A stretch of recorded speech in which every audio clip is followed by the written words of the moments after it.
This is Mr. Horning, and today I am visiting a website called Help Save the Endangered Pacific Northwest Tree Octopus from Extinction.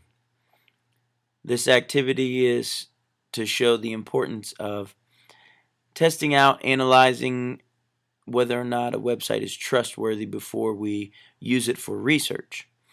Now, I'm going to pretend that my science teacher gave me the assignment to look up an endangered species and do a report on an endangered species. I'm not a science teacher. Wasn't the easiest subject for me, so this will be a good challenge. First, I went to two different websites, Google and Yahoo. When I typed in "save the" in quotes, it found me websites about saving something, some endangered species. Down here we have Save the Manatee, Save the Chimps, Save the Frogs. But the very first website on the list that has to do with animals is Save the Pacific Northwest Tree Octopus. So if I were the type of person who just clicked on the first site that I found, I would choose it. I went to Yahoo and typed in the same search, Save the in quotes. First, save the elephants, and second, save the Pacific Northwest Tree Octopus before save the whales, save the frogs, save the manatees. So again, very early on the list, this is one of my choices. So let's go to the website again. There it is. And I'm going to use today the REAL, REAL technique written by Mr. Alan November in one of his books that helps us to investigate whether or not a website is real, whether we can trust it and use it for research. The R in real stands for read the URL, the web address. The web address for this website is zapatopi.net. I have no idea what that means. I know that .net is a network. So that doesn't mean I can't trust the website. It just means that it is definitely not written by an education group. That would be EDU, or some type of government science group. That would be GOV. So now I need to examine the content on the web page. There's some neat little photo here of the octopus in the fir tree. Starting to read through, and it gives me some details about how big it might be.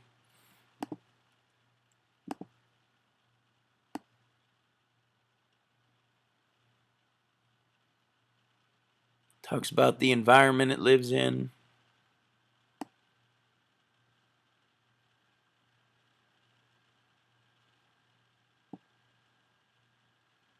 Now, I don't know a lot about this, but I think a conifer is like a fir tree, like a Christmas tree.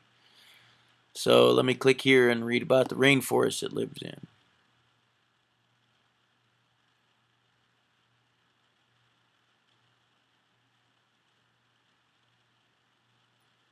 Okay, this takes me off to Wikipedia.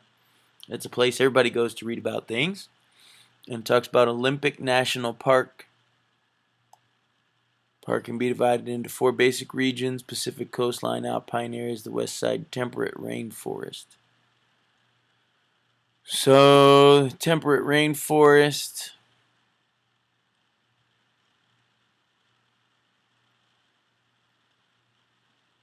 A conifer tree. This is saying that the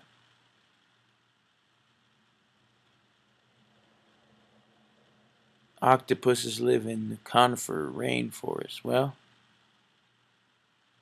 that says Northern California. That's the kind of tree that it showed me in that other picture. So far, so good. This is telling why it's endangered.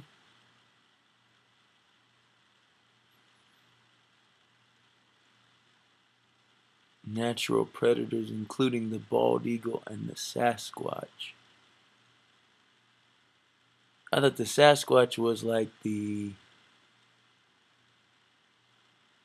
Bigfoot guy. And this is saying Bureau of Sasquatch Affairs. It's got like a picture of a Bigfoot guy there. I'm not so sure about this anymore. Looks a little strange. There's a picture of the octopus though. Maybe what we need to do is go to the A letter in Mr. November's REAL, which is ask about the author of the website. So if I go to the top, ZPI looks like the group that has sponsored the website. At the bottom, Kelvinic University.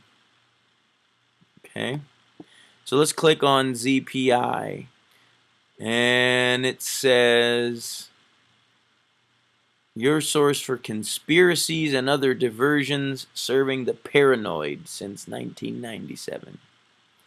Now I'm really questioning this whole thing, and I'm just going to do one more check.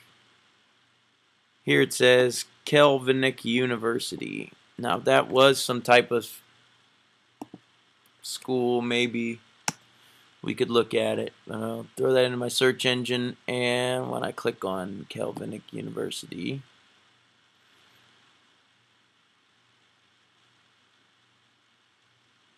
this looks like it could be a real school. But if I check up at the top, I see again this is the same website, this conspiracy website. So this has got to be a joke. Now, I didn't have to get to the L in the REAL, which is look at the links. So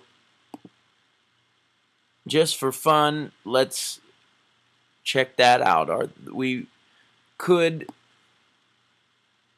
look at the links by going backwards. If I delete the beginning and I just look at the base portal for the website, it takes me to the conspiracies. So that would help clue me in. The other choice, instead of going backwards, is to go forwards. So if we click on a few more links, see if we can find out where else this would take us.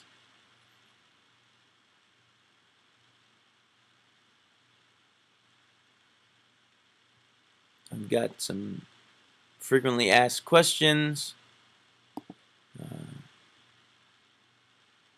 sightings of the octopus, some people who sent in pictures. Looks like a crab there. Now, I can't find, quickly looking around, any websites that this moves forward to that are any more trustworthy. There's a plastic guy there. So I pretty well figured out that I shouldn't be doing a report on the tree octopus. Now, I'm sure that the science teachers could have told me that to start off with, but this is a good example for me of some things I need to do before I trust a website and use it in my research. I need to read the URL. I need to examine the content. I need to ask about the author who wrote it, and I need to look at the links to see if I can really trust this website, or is it linking me to things that tell me that it is some type of funny joke, or link to websites that are bad for me to read. And you should try this the next time you decide you want to use a website as a resource for one of your projects.